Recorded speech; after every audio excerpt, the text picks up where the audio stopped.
Good evening, wanderers of the night. This is Petra, and I'm here to give a shout out to our newest subscribers and supporters of the show.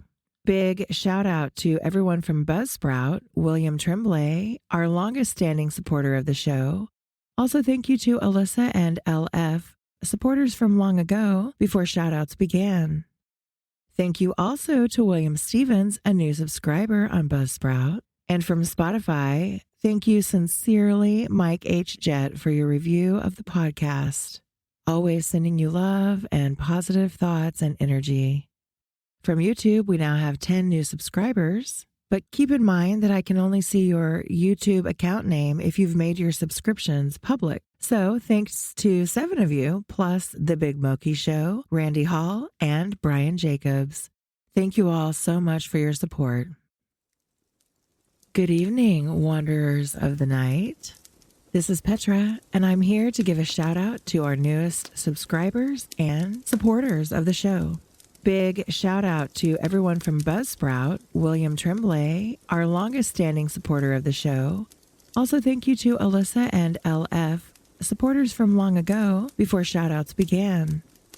Thank you also to William Stevens, a new subscriber on Buzzsprout. And from Spotify, thank you sincerely, Mike H. Jett, for your review of the podcast. Always sending you love and positive thoughts and energy. From YouTube, we now have 10 new subscribers, but keep in mind that I can only see your YouTube account name if you've made your subscriptions public. So thanks to 7 of you, plus The Big Moki Show, Randy Hall, and Brian Jacobs. Thank you all so much for your support. Welcome, wanderers of the night, to Petra's Dark and Dreamy, where shadows dance and dreams drift through the twilight. I'm Petra, your guide through this realm where the boundaries of reality blur and the mystical becomes tangible. Tonight, we plunge into the depths of the unknown, exploring stories that shimmer in the darkness and ideas that echo through the silence. So, find a cozy nook, let the world outside fade away, and prepare to embark on a journey where the night is always young and the dreams are endlessly alluring. Are you ready to embrace the dark and the dreamy? Then let's begin. At the Mountains of Madness by H.P. Lovecraft. Chapter 1. I am forced into speech because men of science have refused to follow my advice without knowing why. It is altogether against my will that I tell my reasons for opposing this contemplated invasion of the Antarctic, with its vast fossil hunt and its wholesale boring and melting of the ancient ice cap. And I am the more reluctant because my warning may be in vain. Doubt of the real facts, as I must reveal them, is inevitable. Yet, if I suppressed what will seem extravagant and incredible, there would be nothing left. The hitherto withheld photographs, both ordinary and aerial, will count in my favor, for they are damnably vivid and graphic. Still, they will be doubted because of the great lengths to which clever fakery can be carried. The ink drawings, of course, will be jeered at as obvious impostures, notwithstanding a strangeness of technique which art experts ought to remark and puzzle over. In the end, I must rely on the judgment and standing of the few scientific leaders who have, on the one hand, sufficient independence of thought to weigh my data on its own hideously convincing merits, or in the light of certain primordial and highly baffling myth cycles, and on the other hand, sufficient influence to deter the exploring world in general from any rash and over-ambitious program in the region of those mountains of madness.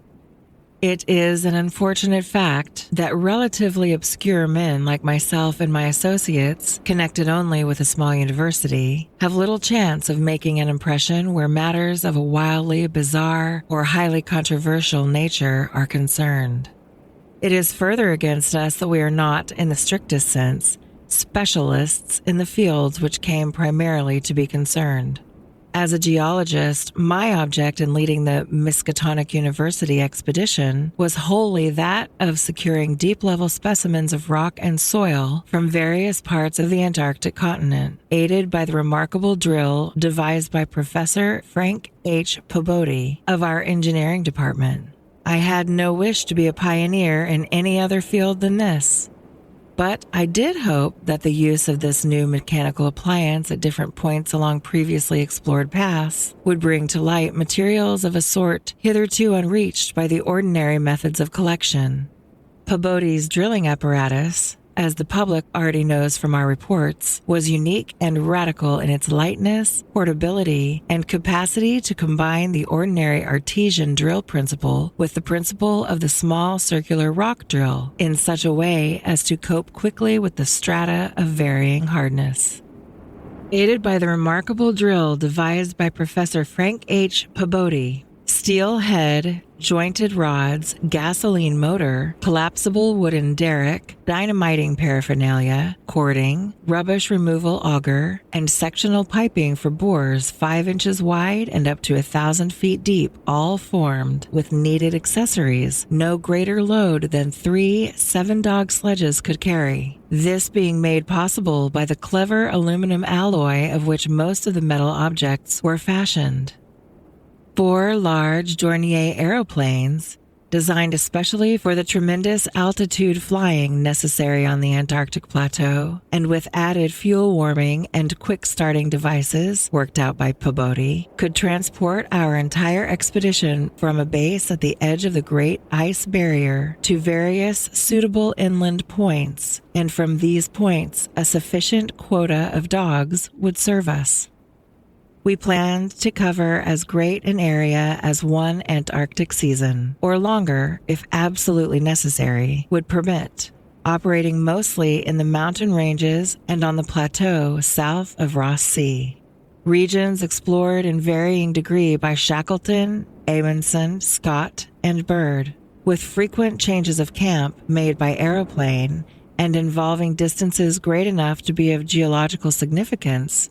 We expected to unearth a quite unprecedented amount of material, especially in the Precambrian strata, of which so narrow a range of Antarctic specimens had previously been secured.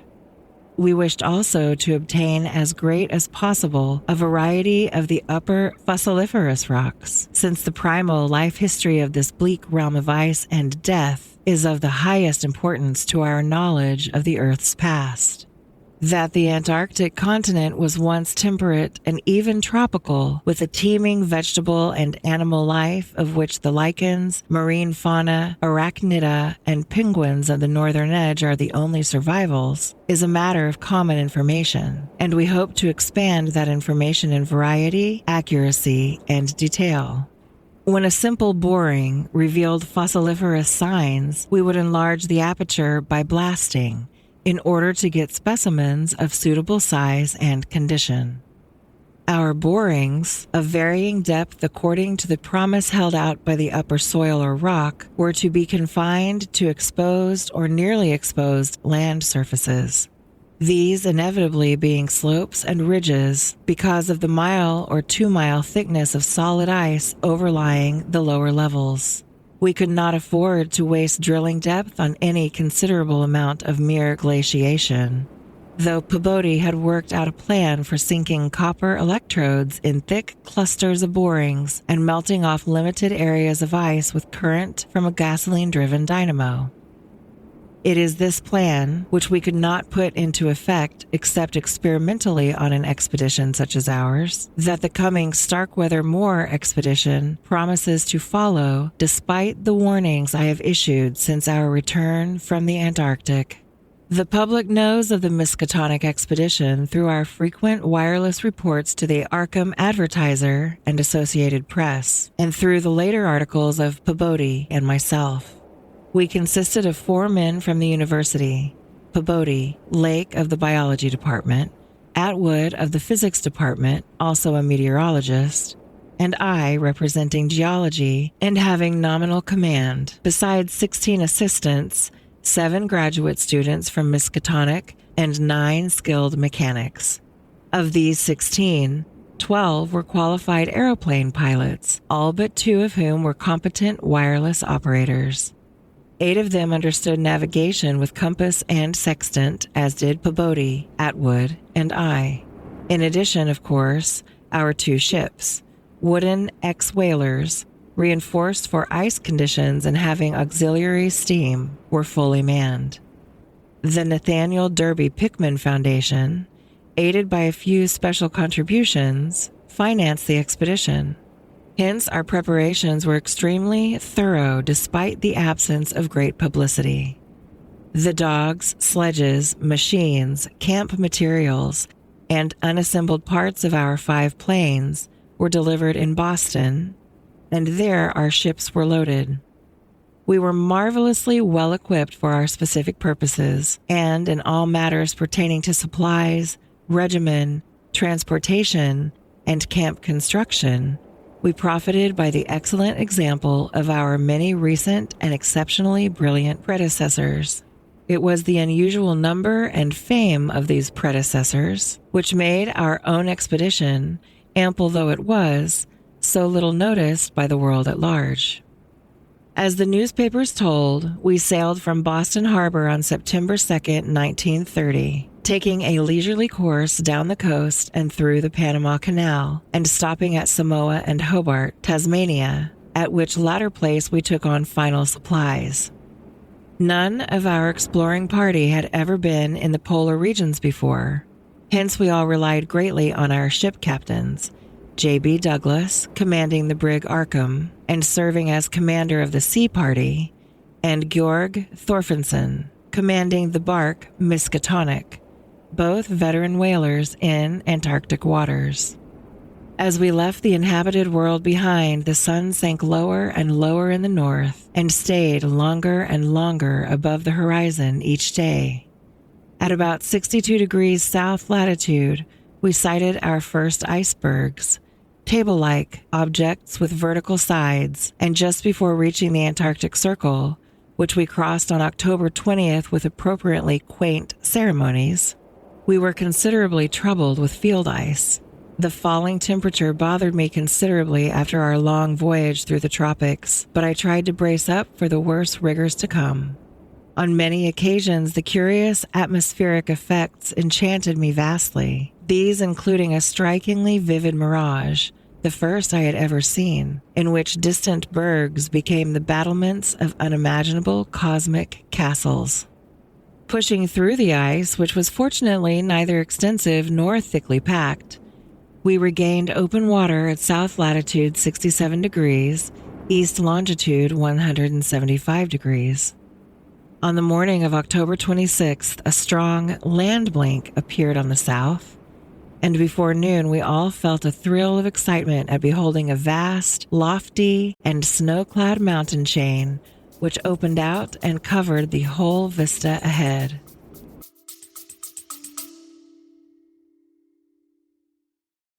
Keep sleeping soundly. Keep sleeping soundly. Don't let me wake you. It's Petra. I'm stopping by to tell you why I use Buy Me a Coffee to connect with my audience and grow my podcast. As a podcaster, Buy Me a Coffee has been a game changer for me. It's the easiest way for my listeners to support the show directly, whether through one-time donations or monthly memberships. The best part is that I get to keep it simple and focus on creating content. I love it because I can unlock steady income with membership tiers and recurring support. I share exclusive content, behind-the-scenes moments, and early access just for my supporters, and there are no complicated setups or hidden fees for you or for me. For you listeners, you can show your love with a simple click and also get special perks, shout-outs, and bonus content in return. You want to support the show? Click the link in the show notes to support the show. And be sure to tell everyone that you love Petra's Dark and Dreamy.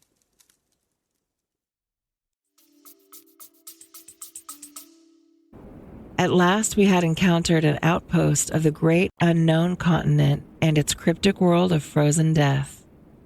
These peaks were obviously the Admiralty Range discovered by Ross, and it would now be our task to round Cape Adare and sail down the east coast of Victoria Land to our contemplated base on the shore of McMurdo Sound at the foot of the volcano Erebus in south latitude 77 degrees 9 feet. The last lap of the voyage was vivid and fancy-stirring. Great barren peaks of mystery looming up constantly against the west as the low northern sun of noon, or the still lower horizon-grazing southern sun of midnight, poured its hazy reddish rays over the white snow, bluish ice and water lanes, and black bits of exposed granite slope. Through the desolate summits swept raging intermittent gusts of the terrible Antarctic wind, whose cadences sometimes held vague suggestions of a wild and half-sentient musical piping, with notes extending over a wide range, and which for some subconscious mnemonic reason seemed to me disquieting and even dimly terrible.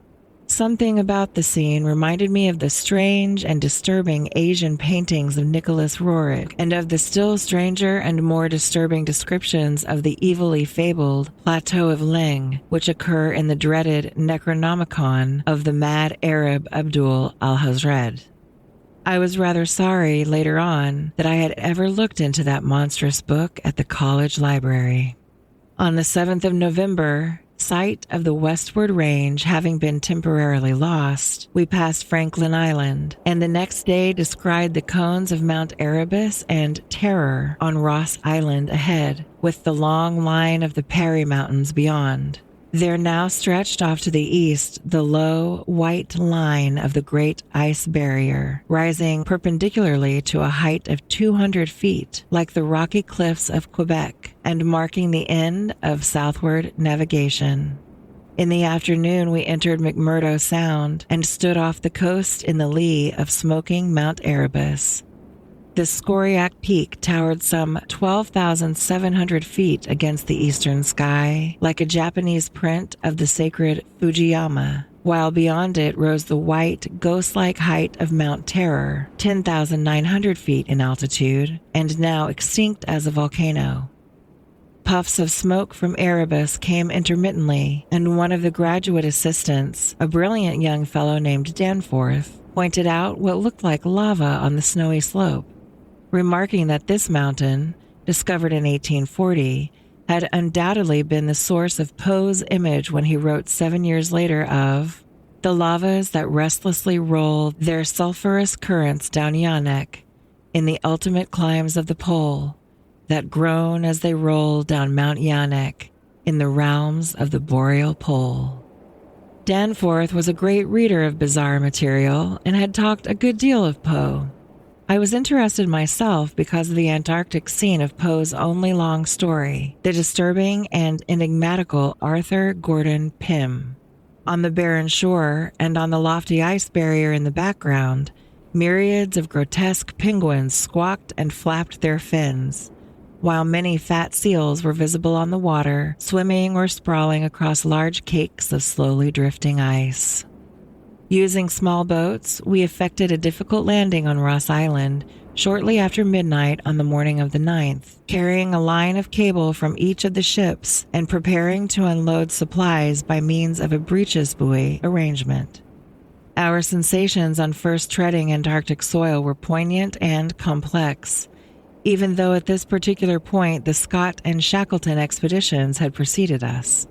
Our camp on the frozen shore below the volcano slope was only a provisional one, headquarters being kept aboard the Arkham.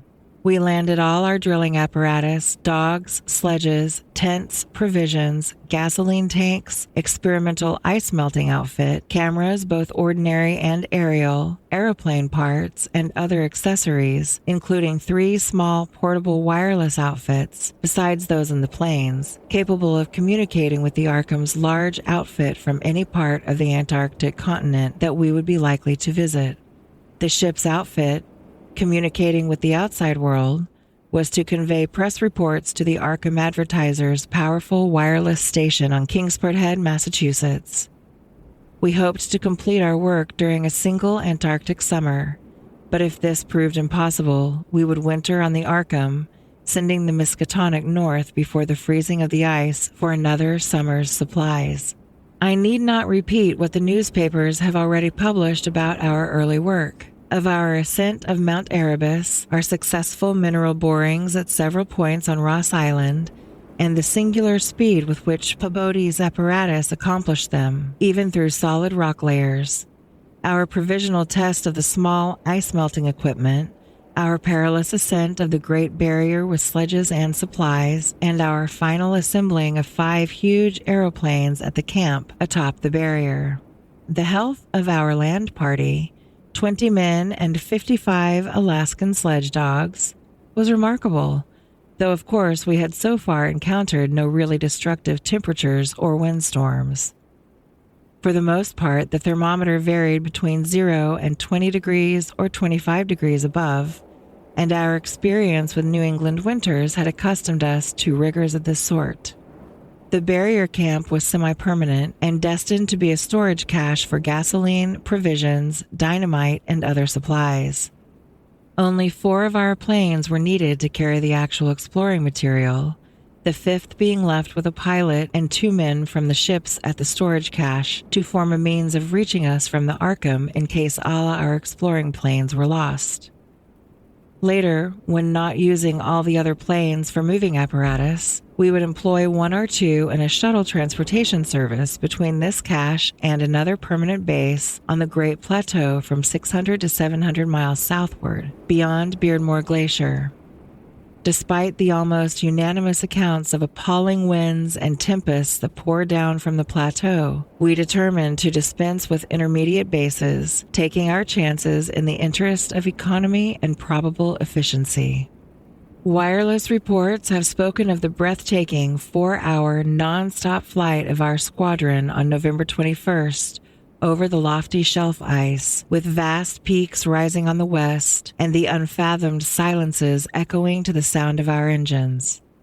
Wind troubled us only moderately, and our radio compasses helped us through the one opaque fog we encountered. When the vast rise loomed ahead, between latitudes 83 degrees and 84 degrees, we knew we had reached Beardmore Glacier, the largest valley glacier in the world, and that the frozen sea was now giving place to a frowning and mountainous coastline. At last, we were truly entering the white, aeon-dead world of the ultimate South, and even as we realized it, we saw the peak of Mount Nansen in the eastern distance, towering up to its height of almost 15,000 feet. The successful establishment of the southern base above the glacier in latitude 86 degrees 7 feet, east longitude 174 degrees 23 feet, and the phenomenally rapid and effective borings and blastings made at various points reached by our sledge trips and short aeroplane flights are matters of history, as is the arduous and triumphant ascent of Mount Nansen by Peabody and 2 of the graduate students, Gedney and Carroll, on December 13th through 15th.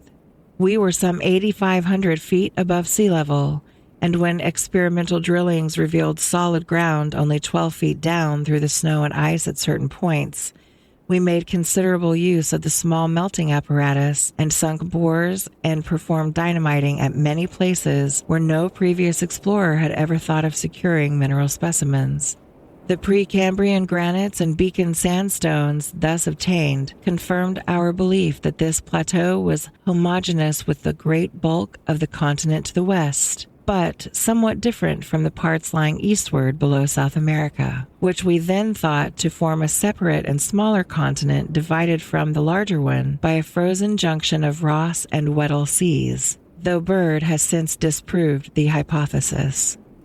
In certain of the sandstones, dynamited and chiseled after boring revealed their nature, we found some highly interesting fossil markings and fragments, notably ferns, seaweeds, trilobites, crinoids, and such mollusks as linguli and gastropods, all of which seemed of real significance in connection with the region's primordial history. There was also a queer, triangular, striated marking about a foot in greatest diameter which Lake pieced together from 3 fragments of slate brought up from a deep blasted aperture. These fragments came from a point to the westward, near the Queen Alexandra Range, and Lake, as a biologist, seemed to find their curious marking unusually puzzling and provocative, though to my geological eye it looked not unlike some of the ripple effects reasonably common in the sedimentary rocks. Since slate is no more than a metamorphic formation into which a sedimentary stratum is pressed, and since the pressure itself produces odd distorting effects on any markings which may exist, I saw no reason for extreme wonder over the striated depression. On January 6, 1931, Lake Peabody, Danforth, all 6 of the students, 4 mechanics, and I flew directly over the South Pole in 2 of the Great Plains, being forced down once by a sudden high wind which fortunately did not develop into a typical storm. This was, as the papers have stated, one of several observation flights, during others of which we tried to discern new topographical features in areas unreached by previous explorers. Our early flights were disappointing in this latter respect, though they afforded us some magnificent examples of the richly fantastic and deceptive mirages of the polar regions, of which our sea voyage had given us some brief foretastes. Distant mountains floated in the sky as enchanted cities, and often the whole white world would dissolve into a gold, silver, and scarlet land of Dunsanian dreams and adventurous expectancy under the magic of the low midnight sun. On cloudy days, we had considerable trouble in flying, owing to the tendency of snowy earth and sky to merge into one mystical, opalescent void, with no visible horizon to mark the junction of the two.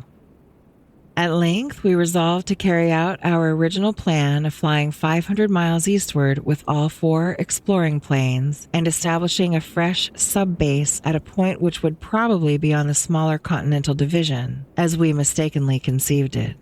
Geological specimens obtained there would be desirable for purposes of comparison. Our health had so far remained excellent, lime juice well offsetting the steady diet of tinned and salted food, and temperatures generally above zero, enabling us to do without our thickest furs. It was now midsummer, and with haste and care we might be able to conclude work by March and avoid a tedious wintering through the long Antarctic night. Several savage windstorms had burst upon us from the west, but we had escaped damage through the skill of Atwood in devising rudimentary aeroplane shelters and windbreaks of heavy snow blocks and reinforcing the principal camp buildings with snow. Our good luck and efficiency had indeed been almost uncanny. The outside world knew, of course, of our program, and was told also of Lake's strange and dogged insistence on a westward, or rather northwestward, prospecting trip before our radical shift to the new base. It seems he had pondered a great deal, and with alarmingly radical daring, over that triangular striated marking in the slate, reading into it certain contradictions in nature and geological period, which whetted his curiosity to the utmost and made him avid to sink more borings and blastings in the west-stretching formation to which the exhumed fragments evidently belonged.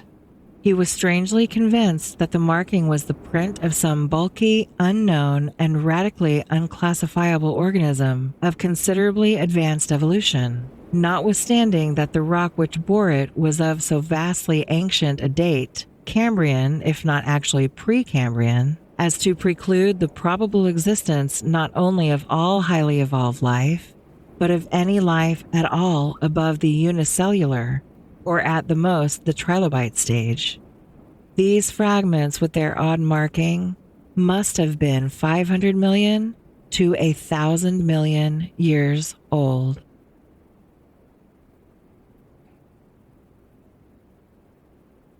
Thank you for tuning in and listening to this episode. Your support means the world to me, and I'm so grateful you've joined me on this journey. If you enjoyed the podcast, please take a moment to leave a review, whether on your favorite podcast platform or wherever you listen. Your feedback helps the show grow, and it lets others discover the stories we're sharing. Be sure to like, follow, download, and subscribe to support the show. If you are one of the first 100 subscribers, you can request your favorite literature read by me, Petra. Until next time, take care. I can't wait to see you back for the next episode, and sweet sleep.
Hello, Wanderers of the Night. I have a quick challenge for you. I'm starting a listener referral challenge. All you have to do is get 3 friends to check out the podcast. That's it. In return, I'll be handing out shout-outs for you and each of your friends on upcoming episodes. Also, if you leave a review on Spotify, Apple Podcasts, or Amazon Music, share the show, or even just send in a message, I'll start mentioning listeners by name because honestly, you're what keeps the whole thing going. So let's spread the word and have some fun doing it.